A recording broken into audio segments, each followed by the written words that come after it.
Welcome to LOA Today. I'm Walt Thiessen. With me today is longtime listener, poet laureate, and Taya master Anne-Marie Young. This is your daily dose of happy. We are so happy you decided to join us today. Okay, there we go. Yeah, so that was a very strange playing. I'm not sure exactly what happened there, but welcome to the show. Glad to have you all with us today. And Anne-Marie, we stole your weather. I just thought we should let you know that because we're experiencing all the rain. Heat wave. We've had a heat wave. I mean, it has gone a bit chillier now, but we've had a heat wave. We've had sunshine. We've had summer clothes. It's been amazing. Well, now you know where it all went. It came here. Yeah. Keep it. Keep it. Oh, we will. Well, we're joined today by Dominika Staniewicz, and I hope I didn't screw that up too badly, but got a thumbs up. Oh, hey, all right, I'll take a thumbs up. But Dominika is the author of a book called The Magic of Dreaming Big, subtitled Acting Small and Achieving Success. Achieving Success, right, okay. And this is going to be an interesting topic, among other reasons, because she likes to combine psychology with biology. And that's not a combination we normally make, is it? I mean, we don't really put those things together. And yet they are obviously related. I mean, you're not going to have much psychology without the biology. So I'm not sure why we leave that out. Dominika, why do we leave that out? Why do we kind of skip that part? Because we're so excited about the spiritual and the unknown. And when, psychology was growing and developing, we did not have the tools from neuroscience that were able to connect our thoughts into biology, which is our brain.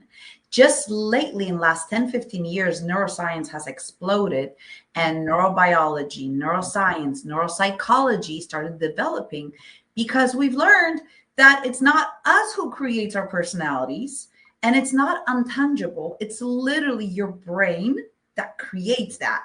And it's so fascinating because it's an organ, which means it's biology. So, like when people say, oh, meditate when you're upset. Yeah, good luck with that. Okay, that's not happening. Nobody's meditating when they're upset. Why? Because their brain is so busy. It's so busy with being upset. The only way to hack that is with biology. For example, biting on something super, super sour. What happens is there's a signal going to that brain, and the brain goes, something is happening. I need to pay attention to what's happening down there. And then the thought stops. And that's where we distract the brain. It's smoke and mirrors. That's what it is. Heck yeah. Yeah. So it is. We've missed that connection. I mean, we knew it, but it wasn't so scientifically proven. Now we have so much science behind it. We can literally influence what hormones our brain produces, what neurotransmitters we're producing in our gut, what brain waves there is a book, very advanced. It was challenging even for me to read. If you're super smart, you'll read it in one time. I wasn't. I needed 3 times. It's called Okay. And they have found with science that with your heart, you can connect to your brain waves and you can control them.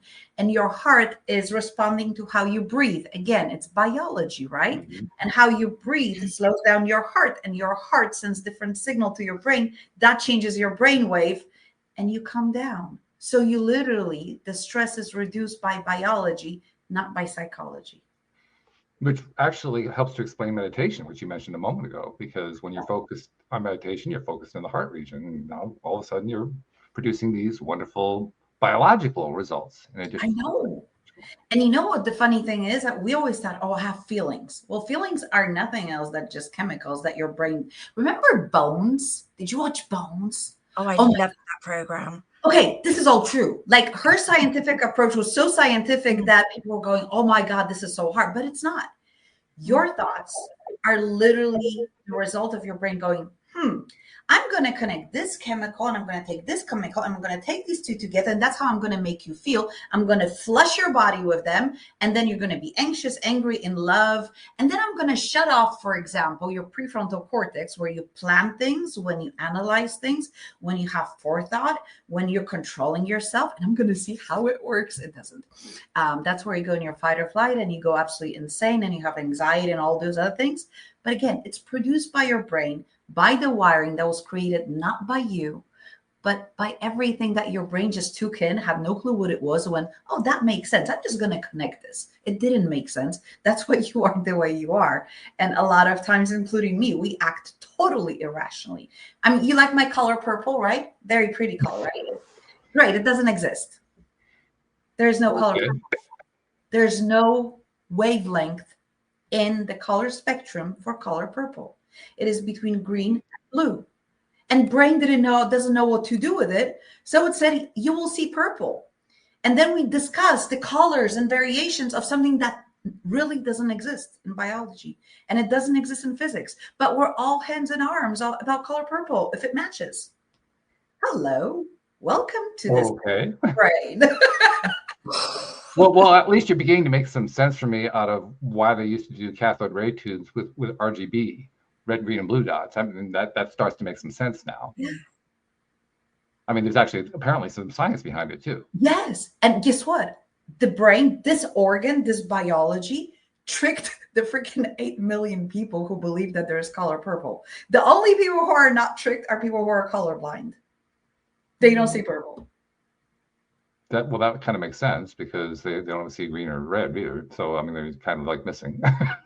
They're missing, but on the other hand, they're not discussing something that is totally unrealistic and it doesn't exist. Well, what you've basically done is you've taken something that I already knew was impossible to describe and made it even more impossible because, describe the color red. I can't do it. How what is red? Red is red. Now you're saying not only can I not describe red, but purple doesn't even exist. Mm-hmm. So that is exactly what I'm saying.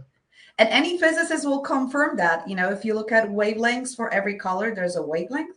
This one doesn't have any because it's just not a thing. But our brain made it a thing because it needed to make sense. There's an interesting piece to that too, because purple, it's interesting you chose the color purple there. Purple is the color that is usually associated with royalty. So what we're really saying is that either royalty doesn't exist or the emperor has no clothes. I'm not sure which. I so agree with you. And I just saw my camera went off. So I'm very black, and that color, actually doesn't exist either. It's just lack of light. Well, you're just trying to convince us that the purple really doesn't exist. Okay, it doesn't want to come on. So we're going to take off this camera and we're going to try this one. Yeah, we've got you now. And the purple that doesn't exist is now back. Okay, it's not going to be as good, but it's going to be working. That's all right. That's okay. So our brain basically is a biological organ, and that organ has different functions. And we know a lot, but not everything about it. But one of the cool things that we've learned, besides the fact that color purple doesn't exist, is that nobody on this earth sees the color the same way. I've often wondered about that, actually. Yeah, I've wondered about that one too. You do? Yeah. Yeah. And if that is the truth, and according to science it is, because we have different receptors, then guess what? Nobody has the same reality.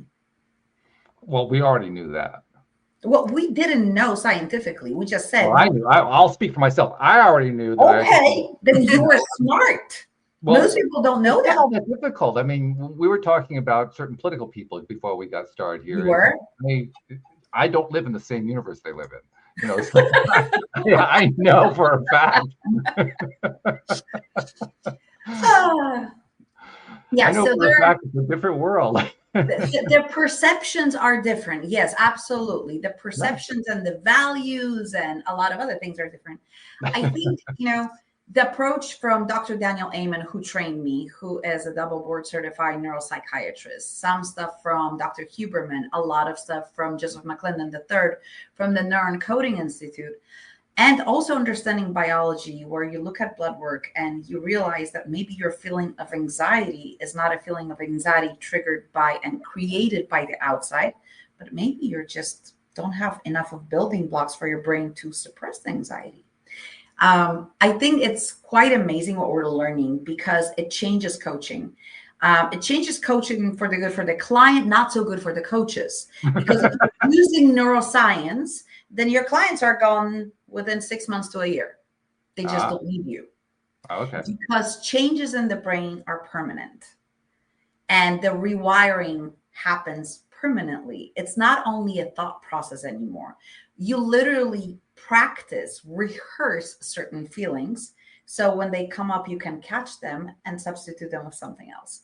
And there are so many amazing things. And, I remember in Europe, we used to laugh at NLP. Well, it turns out that this is a tiny fraction of neuroscience, and it actually works. There's science behind it because every word has a chemical attachment and makes you feel something. If you're happy, you feel different than when you're excited, and you feel different when you're ecstatic. The feelings and the chemicals connected to those words are different. So here's a question for you along that same line. Do we all experience the same words the same way? In other words, are we all using the same chemicals? Nope.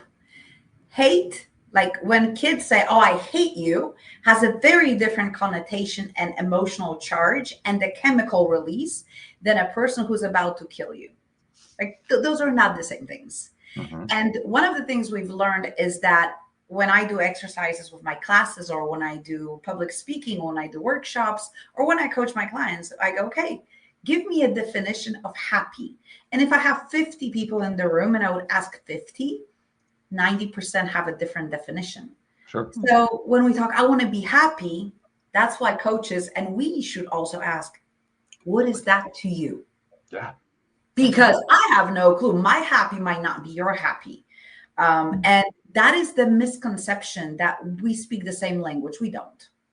And if you're like a foreigner like me, there are very different things attached also to meaning. Like meaning I love you in English will have a different meaning than in Polish when I say it. I will feel different things. Why? Because in English, we use it over and over. In Polish, we say I love you only to a specific person. It has the highest value, and it's not used everywhere. Here in America, we go, "Oh, I love you. Oh, you're so amazing. I love you too. Love you, girl. Bye." The value of that and the emotional charge is very different than in a different language. Yet in this one, we mean I like you, you're great. And this one means, my heart, my emotion, my brain is absolutely crazy. My prefrontal cortex went walking, science of love. My basal ganglia, anterior cingulate, and all the other things are going crazy, but I have no prefrontal cortex. So I'm going to believe everything you say and, follow you till death do us part, or, whatever else happens along the way. I like the way you get is quicker than the death. Just one second.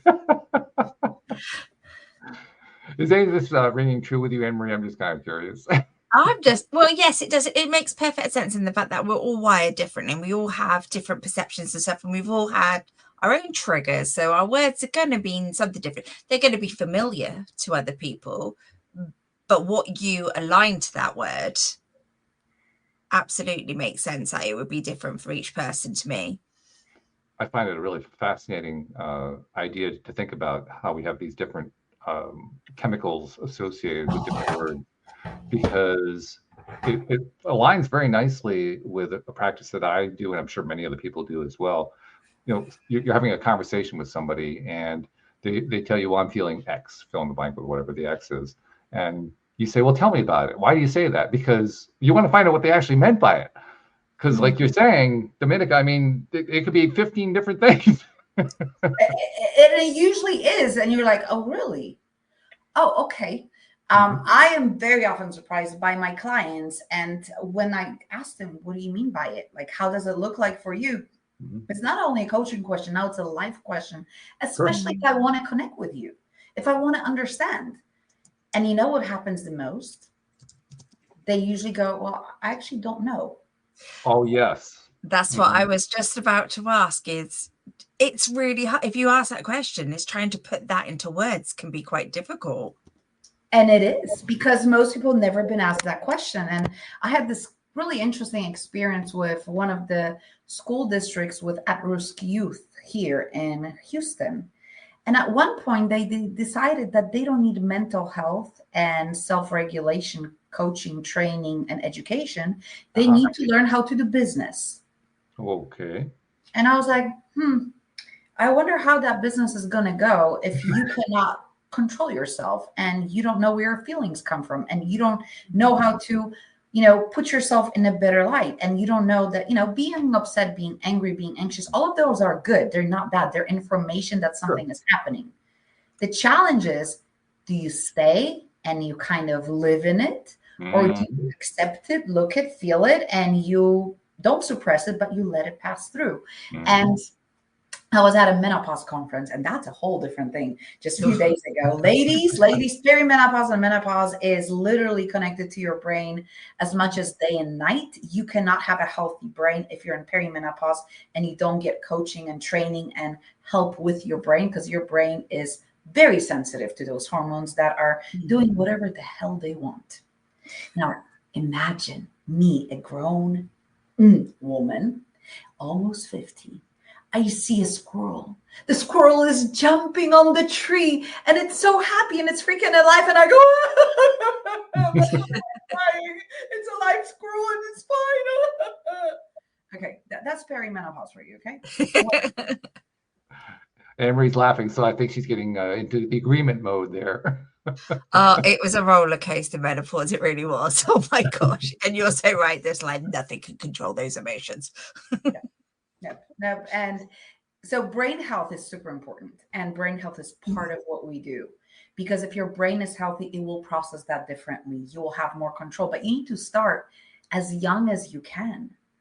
And that is the challenge. And when you're leading people and you're a manager, if you cannot control your brain, your own body, what the heck can you control? Good question. Well, there is one thing that you can control. That is what you choose. The question is, how informed is your choice? That's one. And two, is it really your choice, or you just go with the flow? Well, that's a choice. Well, no, that is avoiding choice, actually. Going with the flow is making, I'll take whatever is coming, because if I choose, then I'm responsible for the choice. Well, that's the way we deceive ourselves into it. We still made the choice to go with the flow. We just talked ourselves out of thinking it was a choice. Okay, we can play more. I truly am not the biggest fan of going with the flow. Yeah, well, not lots of good things happen when you just go with the flow. If the flow is going in a direction you don't want it to go, which is the way it normally is with most people. Yes, and it usually has nothing to do with your decision-making skills or whatever you do. And I absolutely love when I talk to people, and there's like my favorite ones. I'm going to give you that little tip. If I would tell you, can you make yourself feel worse? Can you? Like if you think about past events, things that were sad, can you make yourself feel worse, like in seconds? Yeah, sure. Yeah. Sure. Great. Fantastic. Now, now imagine you want to feel ecstatic and amazing. How quickly that happens? How many with practice or without practice? So we have these buckets of memories that we always go to, and that neural pathway is very short. You want to feel bad? Just remember when you messed up here and when you didn't show up here and you didn't do something, blah, blah, blah, blah, blah. We're great at it. We've practiced our whole life. Now, do you have a bucket for joy where you want to make yourself feel better? Do those memories come easily, or does it go, so let me see, something good about me, something that was great. That's the way it starts. Yeah. Yeah. Create buckets of joy.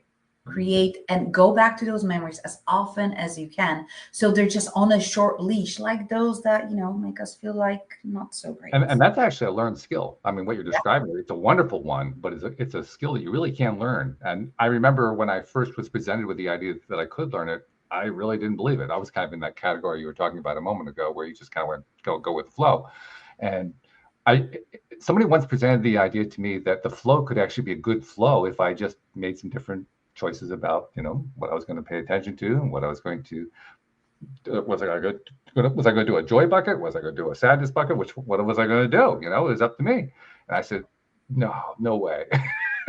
You know what? You can choose if you're flowing on a log, or you're flowing on a raft, or you're flowing on a very comfortable luxury ship with service. I'll take the luxury ship with service. And I like that one. Yeah, that's good. Yes, I like that one. Sign us both up for the cruise. We like that.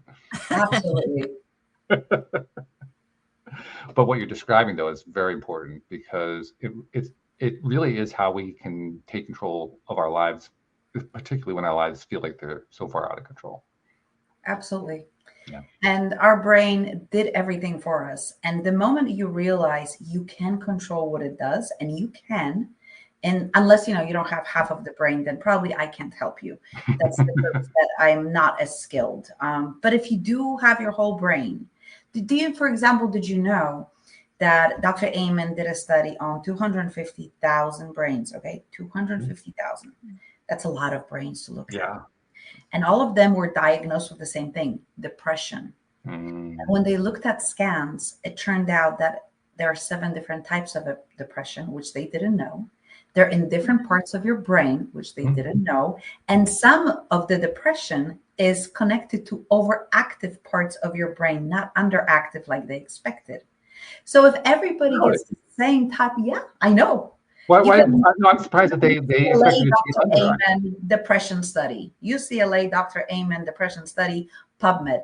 Fascinating, because it's an isolated study because nobody took that many brains. But if you take that many brains, and it turns out there are 7 types of depression, and we all get the same medication for it. Now, that's not even the end of this funny thing. It turns out that saffron is more effective than antidepressants. It turns out that in a few countries in Europe, walking in a forest with specific breathing is prescribed for depression, and over a year period of time is more effective than Prozac and any other SSRI. Sure. This is all biology. This is not psychology. This is hacking your brain with biology. Well, I mean, you're talking to people who have kind of lost faith in medicine anyway. So, I love medicine. We're already on board with that. But I love medicine. I think medicine is great and it's necessary. And, I'm epileptic. So because of Dr. Amen, I haven't had a seizure in 8 years. I healed my brain. From 2,000 units of medication, I'm down on 250, which is amazing. After 35 years, I'm off antidepressants, and I've been only on saffron and GABA and some other things that are cocktail mix for me because my brain needs it, basically. It doesn't produce enough of it on its own.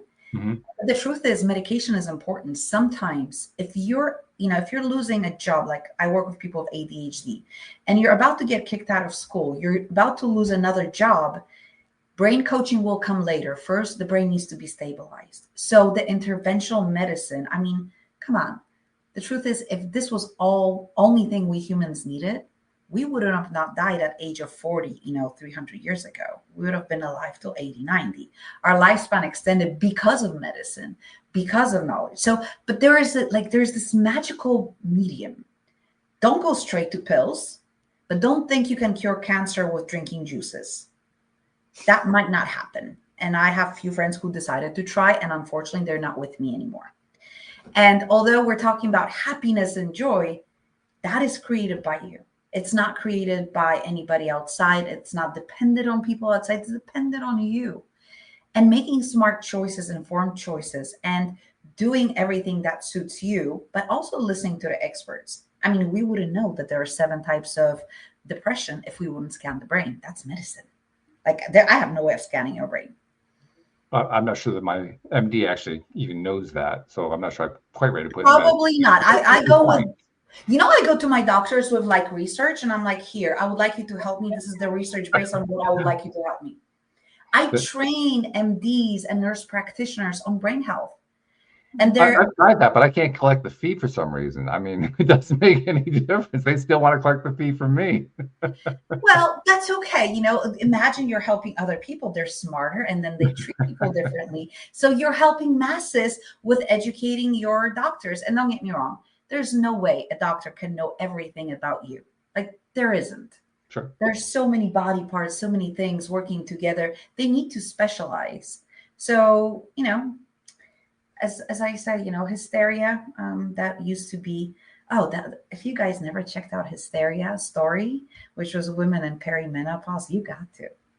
I don't know how spicy I can be, but this is phenomenal. So women that lived actually through menopause 200 years ago, male doctors decided that the best way to relieve their tension, because they thought this was a tension of a nervous uterus. Okay, our uterus would get nervous. Yes. And they also thought that uteruses jump out at high speeds when we drive cars. So that's why we couldn't drive cars. But that's a different story, okay? So What? Read the history. Read the history of medicine. It is insane what people thought. So And you wonder why I have a downer on medicine, but we'll leave that one. it's a long time ago. Okay, they know now that our uteruses don't jump out at high speed. So we're good. We make progress. So women would go to the doctor's office, and the doctors would create, with their hands, an orgasm for a woman internally. So at one point, they were overwhelmed with number of women that were experiencing hysteria. It was a very common practice that they've created, but it didn't work out the way they thought. So then later on, they decided that those women are crazy. And at least in Eastern Europe, we had special hospitals for any woman who was experiencing menopause, and they would be locked in and stay there for 10, 15 years, because menopause, it's not 2 months, it's not 2 weeks, it's years. So with that being said, I think it's amazing what progress we've made, that we can scan brains, and we believe uteruses don't jump out. Glad to hear that. And we don't believe any other things, I mean, me, epileptic, in 1400s, I would have been either drowned or burned on a stake, because epilepsy was assumed that devil came in and overtook your body, right? So they would have exorcism, and I was either a witch or possessed by the devil at that time. So you know what? We're making lists right now of people with certain illnesses in this country. Maybe we're going that way, but I'm going to leave that for later. So yeah, they would either drown me, and if I would survive, then they would drown me again, because it was proof I was a witch. And if I would drown, they would go, "Oh my God, she wasn't a witch. That's so bad. We're so sorry." But it's for the good of the all, right? So people always try to make sense of what's happening to humans. If you look at history of medicine, for example, the sirens that we have in stories, that is a real disorder where a kid is born with 2 legs not separated. And now we separate that surgically. But when there's 2 legs are, their skin combining both legs, it looks like a fishtail. That's where the sirens came from. So science is fascinating, amazing. I can talk about this all the time, because I write fantasy books as well using medicine. So I check, the myths and where it came from and how is it really, and, what people created. That actually sounds like a future book that you're probably going to be putting out. The concept. It's already out. It is out. Okay. Yeah, I have like 6 books out, but some of them are in Polish, some of them are in English. Oh, I see. Okay. So there are like plenty of those. Anyway. Okay. So I'm just thinking about a menopausal mermaid now. That should be the next book. So yeah, that's and we as humans are trying to understand everything. It's impossible to understand. At one point, we have to trust.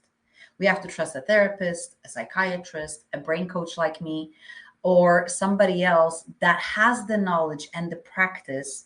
And one thing I would say, anytime you get a person you talk to, if they say that's the best way, only way it works for everybody, run.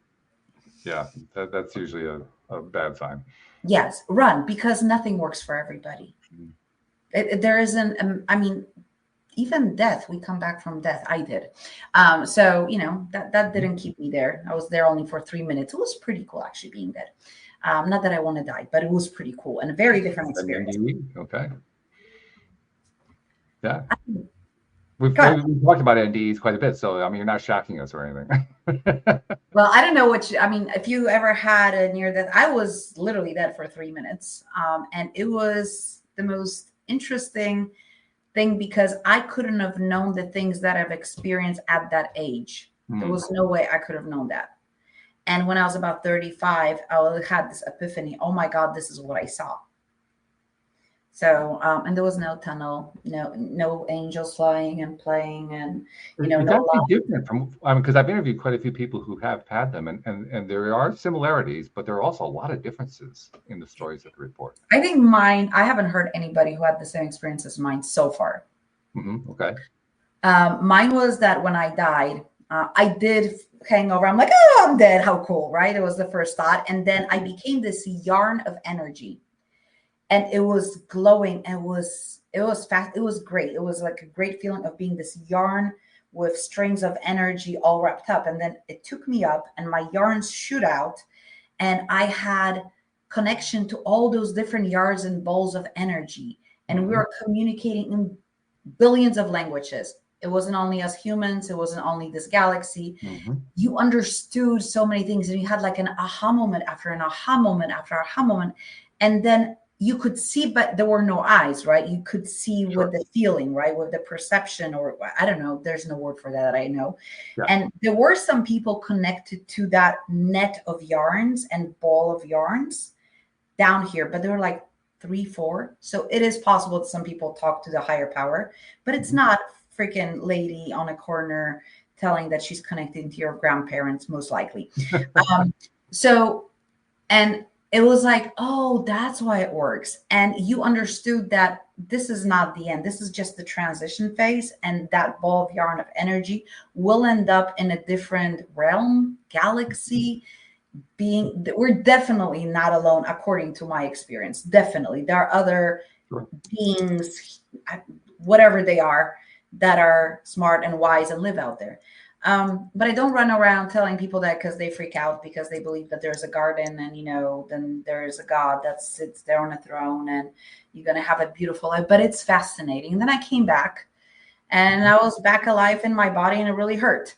That was no fun. I'm not planning to die. I have some things to do. But it is an amazing experience. Yeah. It's a very calming, belonging feeling of, I get it. It was fast. And I was 19. That's one commonality. People who have the ND experiences, the near-death experiences, they almost to a person are changed for the better as a result and feel much more confident about themselves, about their connection to the rest of life, the universe, and everything, to God, however they want to express it. That commonality, I don't think I've ever heard anyone who doesn't express that after an NDE. Yeah.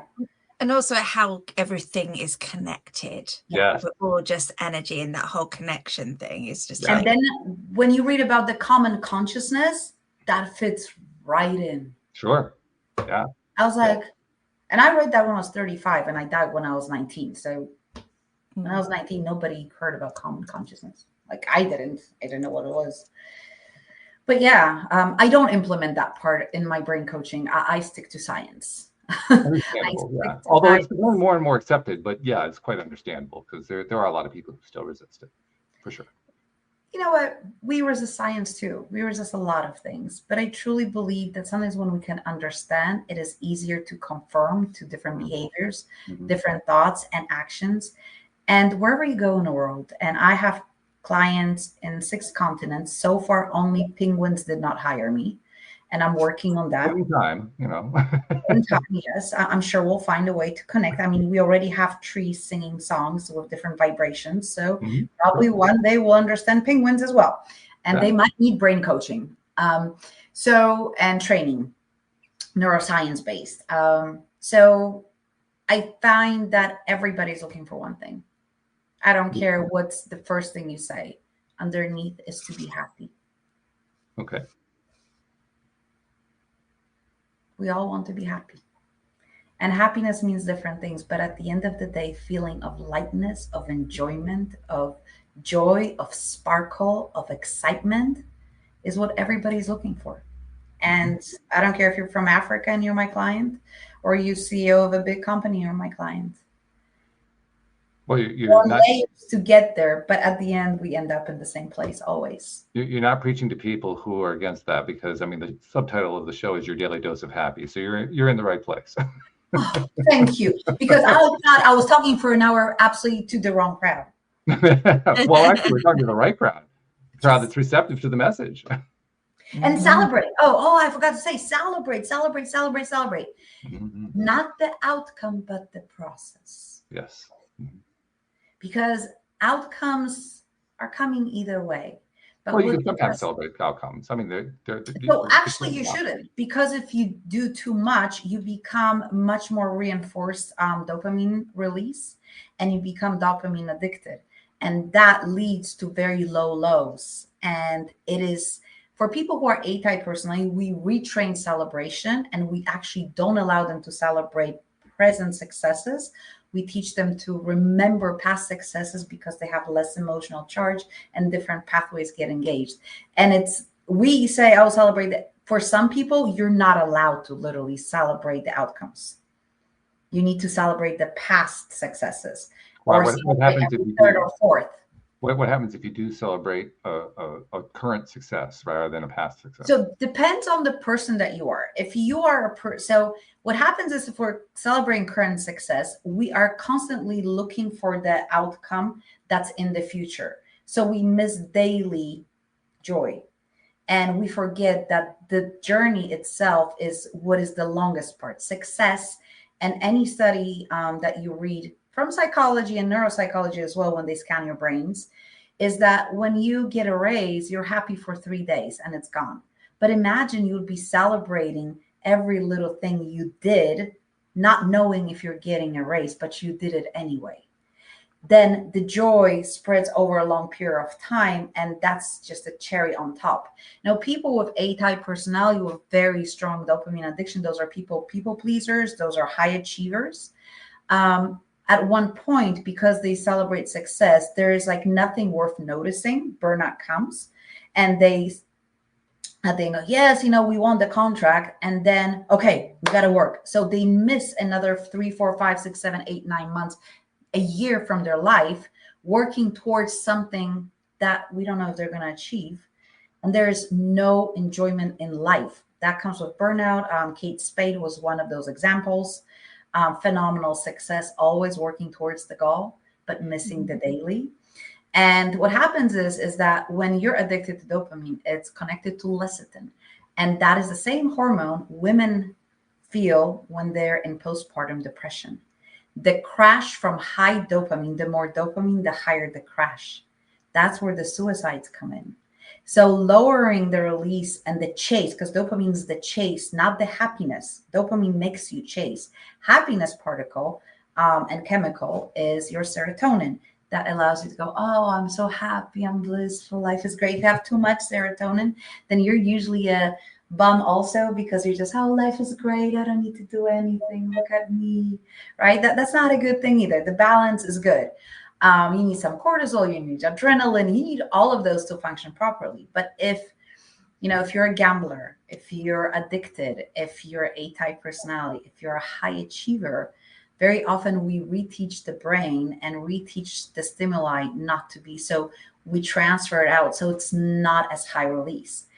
There's a really cool study that's not that new. It's 1989 that teaches you, if you have a high craving, so high dopamine and chase, and you really want something, 15 minutes of Tetris reduces significantly that craving for any type of addiction. Tetris, from all the freaking games.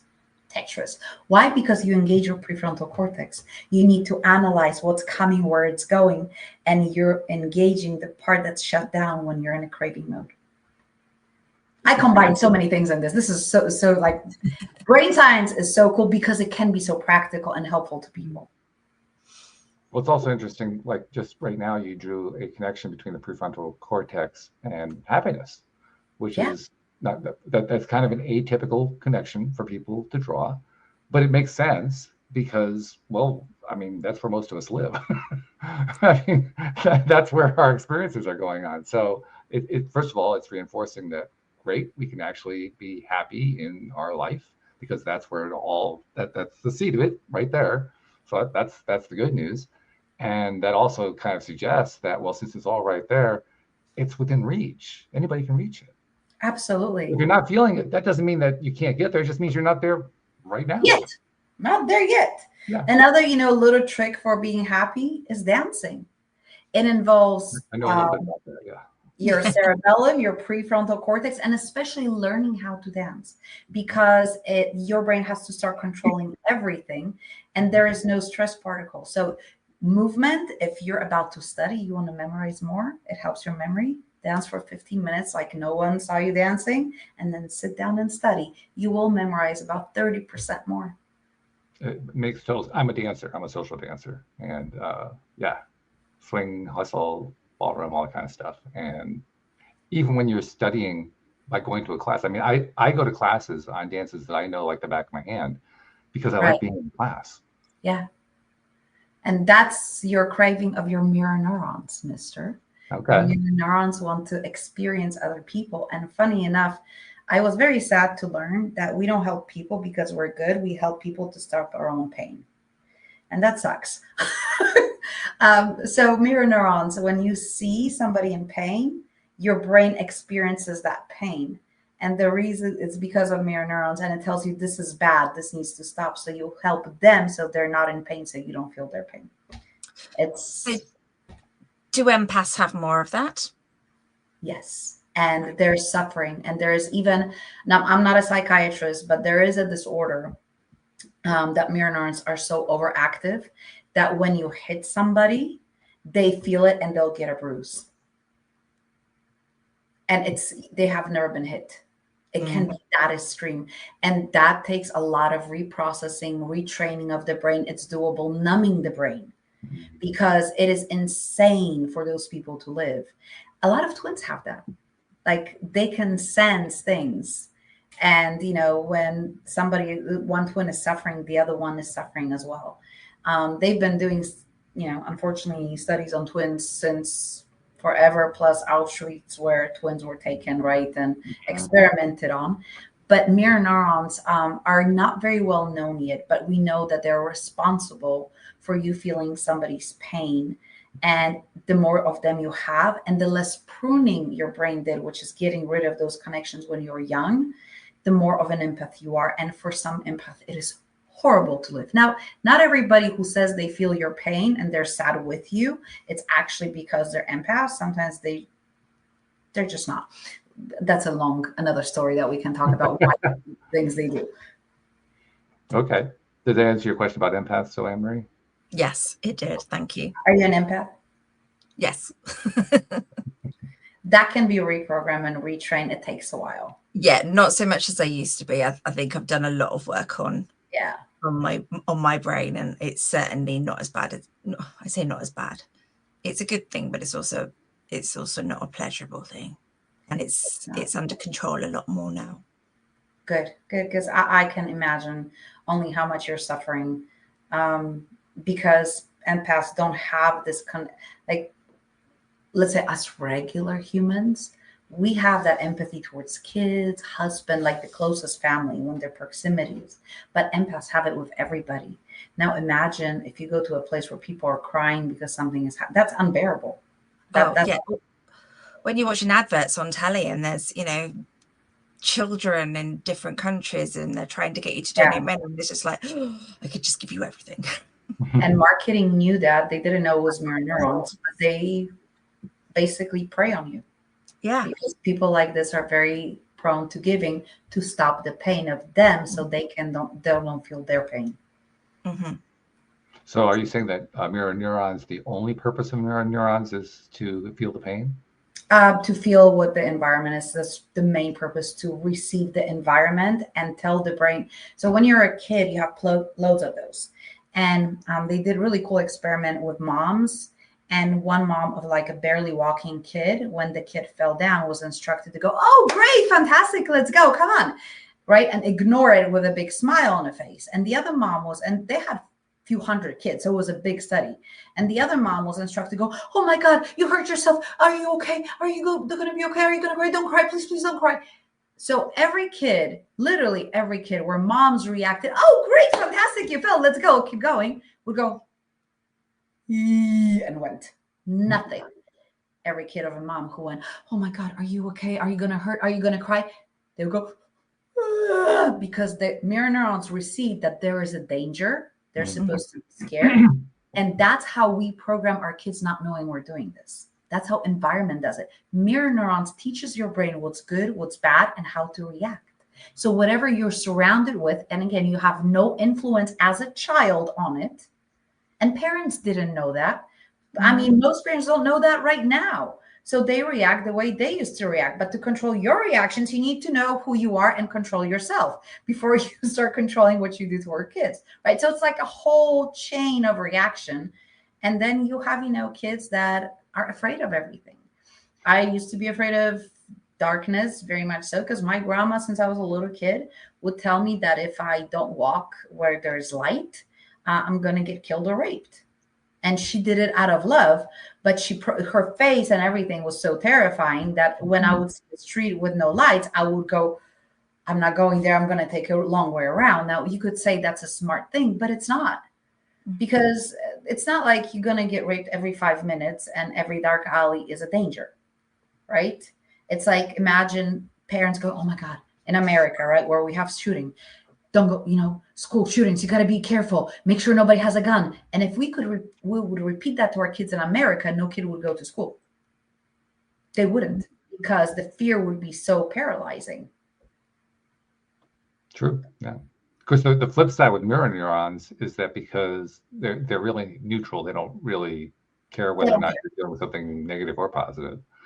So we can also use them with positive influences as well. Yes. But we need to understand how they work so we can use them, right? So if you can reinforce with joy and happiness and finding way out, and your face is read by the babies nonstop.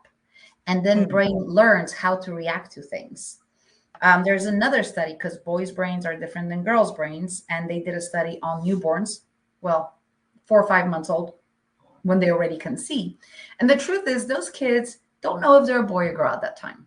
I don't care what you tell me. They have no concept of social construct of a gender, if you're a boy or girl. And they would show boys and girls faces of people, and they would talk to them, and they would observe eye movement and concentration where, and then they would show them little blocks, cars, and color. Girls spend 40% more time on reading the faces than the boys did. Boys got bored and would go to blocks and things that are constructed. Why? Because boys' brains are different than girls. We have the same structures, but the sizes of different parts of our brain, numbers of connections are different. That's why we are different, beautifully different. It's not better, not worse, but it is different. That's why ladies have intuition. That's part of that process. We have 3 structures that are way bigger than in men that allow us to feel things without understanding why are we feeling it.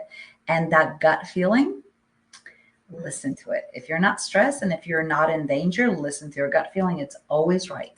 And it's accessing deeper memories and things encoded in your brain. Men can train that, but they don't practice that usually at the beginning. So they're not as versatile. You can grow your different brain parts, right? White matter, gray matter, doing things you don't want to do and then celebrating that you did it anyway, although it didn't feel like it. That grows your brain, literally. Okay. Yeah. Well, you're also describing for me why I, as a male, have had challenge trying to do the kinds of things you're talking about, trusting the gut, trusting the intuitions, and so forth. And I've learned to do it to a significant degree.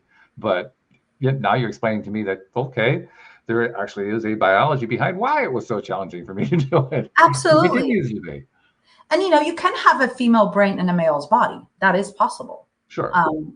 But in general population, most men just don't develop certain skills. And then we have, the culture and what it's being told to them, what's right, what's wrong. I mean, everything is stored in the brain. And the challenge is that unless we teach our kids and us adults how to control what goes in, what goes out, and if we teach how to control those chemical releases, how to grow different parts of your brain with practical, simple things, unless we teach that massively, we will be stuck in the same story. I just run into like a 1920 video where some dude was literally talking about what we're talking about, positive psychology and, setting your mind to something. And I'm like, it was already there. But we haven't moved forward. We still have studies that say only 10% of people are into personal development out of the whole world. 10%. Wow. That sucks. No wonder we're kind of, in our own circle. We need to go somewhere where people are not aware. And trust me, it's a very interesting experience. When you go to places where people are not aware of personal development, you tell them as you think, so you feel, as you feel, so you do, as you do, so you have. And you explain how the process works for the brain. They're like, oh my God. I know. It's I wish mental health, brain health would be a part of curriculum for a few years in every school, every place in the world. I do. Because we would have a different society everywhere in the world. People would be less stressed. People would be less angry. People would be happier. People would be more directed. They would have a choice, and they would understand that, for example, if out of the blue you have anger management issues, maybe it's not you. Maybe it's your left temporal lobe that got hit when you were a kid and it didn't have enough oxygen. And when it didn't have oxygen, it didn't function properly. And if it didn't function properly, you developed anger issues. And it's not you, it's your brain. And that is fixable. That is absolutely fixable. There's no reason why we cannot restore, unless, you cut it out, then we cannot restore it. But we can still have that part. We can still do something about it. Which is encouraging, very encouraging. Yeah. I like the fact that the ideas that you're presenting here do present a great deal of human agency. In other words, the ability to take control of your own life, of your own situation. Because I do think that's an important component, an important piece of that happiness puzzle we were talking about before, which we can't define because we all have a different idea of what it is, but we use the same words. So that kind of helps a little bit. But it's good to know that we do have that ability. And I love the way that you're reinforcing that. So thank you for doing that. We have a few things that we like to do with every show, and we'd like to do them with you as well. First thing we should do, and this is probably like the most important thing of all. I mean, you're the author of the book, The Magic of Dreaming Big, Acting Small, and Achieving Success. Presumably that's available almost anywhere, I would think. I mean, usually they are, right? Okay, yep, nodding up and down, so that's a good thing. But we should probably also find out, like if somebody wants to maybe work with you or consider working with you or learn more about what you're doing or whatever, we should probably tell them how to find you, don't you think? I don't know. I mean, we want people to be engaged and go through the hustle so they really appreciate when they find me.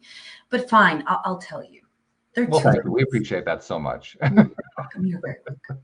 So there are two ways. Either you go by my first and last name, Dominika Staniewicz, or you can look me up anywhere from YouTube to any social media except TikTok. I don't do TikTok, at Your Brain Coach D. And that's the handle everywhere. Instagram, Facebook, or my first and last name, YouTube as well. And this is where I post in Polish, although I don't know if you're listening to this and then you probably speak English. So those are in English, but there's also one in Polish. It's called the Neuro_Coach D. And I started presenting my knowledge, because there's nobody who does that in Polish, to the Polish community, because I think everybody deserves the chance to use the knowledge. I sometimes laugh, like, if people would do what I tell them to in those videos, I would be out of a job. But thankfully, they don't. That's one of those, it's good, but it's not so good situations. But you don't have to worry. There's the other 90% of the planet that aren't even in the focus yet. You can still grab those. Well, yes. I'm also curious. I mean, when you're presenting it in Polish to Polish speakers, how are they receiving it? How are they responding to it? So far I had one client that I coached in Polish, and it was a huge challenge for me because I've learned that I have no vocabulary in Polish. I speak fluent Polish, but I've never learned brain structures, brain networks, biological terms, the specific ones for this type of work in Polish. So I literally had to sit down and create myself a dictionary and memorize words in Polish, because I speak it. But when you coach in English, I already have trigger words that I hear and I know which question I could ask. Yeah. In Polish, I don't have them because they're different. Grammatical structures are different, so it's not going to work the same. So after my coaching sessions in Polish, I was literally drenched in sweat. And I was like, yes, she loved it. She put a review on my Google My Business, which was a lovely review. And I'm super grateful. And I am excited because that means this knowledge can be transferred into any language and can help anybody. Yeah, which makes total sense. I mean, we'd be surprised otherwise, but it's good to know. It's like reinforcement, right? That, it's the right track, especially for you, a fluent Polish speaker. My goodness, what an opportunity. That's fabulous. I know. Yeah, beautiful. Second thing we like to do at the end of every episode is I like to turn to my co-host, Anne-Marie, because not only is she a co-host, she's actually a former listener who became a co-host on the show. And so she has the listener's perspective on all this stuff. And she always ties it together like, this is likely, well, this is how this particular listener is tying it all together. I'm curious to see how you're going to tie it together today, Anne-Marie. So what are you thinking? As always, there's just so many good things. But I just think, certainly in this current world, about perception. We watch a lot of social media, we look at colleagues, we look at friends, and we think everybody else has got it so much better. And actually that's just perception. They might not. So I just loved that whole, just what does happy mean to you, all those things, and just asking yourself those questions.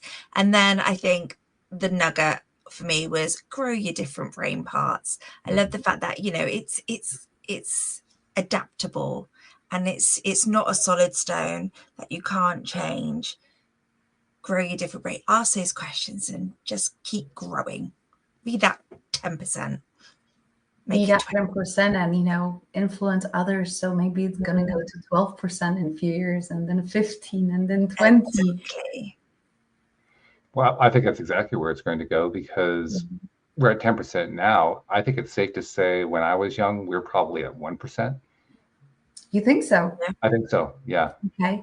I think it was that low, and it's just kind of taken off like wildfire. 10%. When you said only 10%, I thought to myself, what do you mean only? It's like, that's huge compared to where it used to be. All about perspective. It is. It's all perspective. It really is true. So yeah, but that to me is very exciting. And yeah, I think we will be seeing more and more larger chunks of the population taking on this kind of stuff. So. I'm excited about that. And with that being said, I told you about the challenge I'm going to do starting next week. Yeah, tell us about the challenge. We haven't. Okay, guys, it's going to be cool. It's going to be free, so that's a non-paid. You just need to sign up, and we're doing an overwhelm challenge. And it sounds weird, okay? I know, but imagine we get overwhelmed with things to do, with how horrible things will be, and we project all those visions. What if we would create an overwhelm challenge of joy, where we imagine things that are going to be so exceptional, great, that it overwhelms us with gratitude and excitement. And we create that bucket that we can then dip into. And we practice that for 10 days. That will literally rewire your brain. I guarantee you that the exercises we'll be doing for 10 days will change how you wake up, how you feel, what you notice, and what people you talk to, how you react to people, just by doing the overwhelm challenge, overwhelm of joy, gratitude, and happiness. And no, we're not going to be doing 3 things I'm grateful for. That's not how it's going to go. That's the like mini version. We're going to do a challenge where you're going to be practicing vividly imagining being insanely happy with things that you cannot even imagine. And we're going to push you to do that. Okay. Love that. That sounds like it's going to be a very dramatic. How long does this thing go? It's going to be 10 days. Not 10 days. All right. That's going to be a very dramatic 10-day period for sure. Yeah. And I'm excited because I've done it on me, and I read some science on it. I'm like, okay, this is science-based. This is something that is going to literally, because your brain is 50% visual cortex. Like it's visual 50%. If you start imagining what you're eating, you're going to start salivating, and your brain's like, oh, there's no food, but where's the saliva coming from? If you do it right, and we'll teach you how to do it right, you'll be able to create compelling visions of insane happiness that will become your pool. And imagine if you're in a place of insane happiness, how contagious that is. Happiness is contagious because of mirror neurons, and so is depression. Okay. All right. The final thing that we like to do with each episode is something I started a few years ago because we're now in the 21st century. And in the 21st century, we get to do things like do podcasts where you're in Houston and I'm in Connecticut and Anne-Marie's over in the UK, and we're all connected together, which is something we couldn't have done 30 years ago, which is pretty exciting. It's fun. It's interesting. It's fascinating. And along with that has come a new way of doing marketing, a new way of connecting to other people, where we're basically putting out content. We do this show. You came onto the show as a guest. I'm sure you're doing other appearances, and you You probably do, I don't know all the things that you do, but if you're like most people who come onto the show, there are a number of different ways that you're putting out this information because you want people to have the information. Absolutely. And that's where I noticed that there's a missing piece that we kind of skipped over during all this period. Missing piece is we're putting out all this information to people we've never met, never seen, never will meet, never will see. And we don't know what happens, but they get benefit out of it and we never hear. That is very true. And I think to myself, we should do something about that. So Dominika, on the behalf of those people you've never met, never seen, never will meet, never will see, who you've been helping in ways you don't even know about by putting out all this wonderful information, on their behalf, thank you for what you're doing, because you're making a difference in this world. I was not expecting that. That's adorable. Thank you. And that is very important. So I had a few clients that reached out to me and they go, I've been watching you for 2 years. I'm like, who are you? They never commented. They never shared, never liked. And they go, I did this because you told me to. And I did this. And I'm like looking at them going, they must have really listened, right? But I have no idea who they are.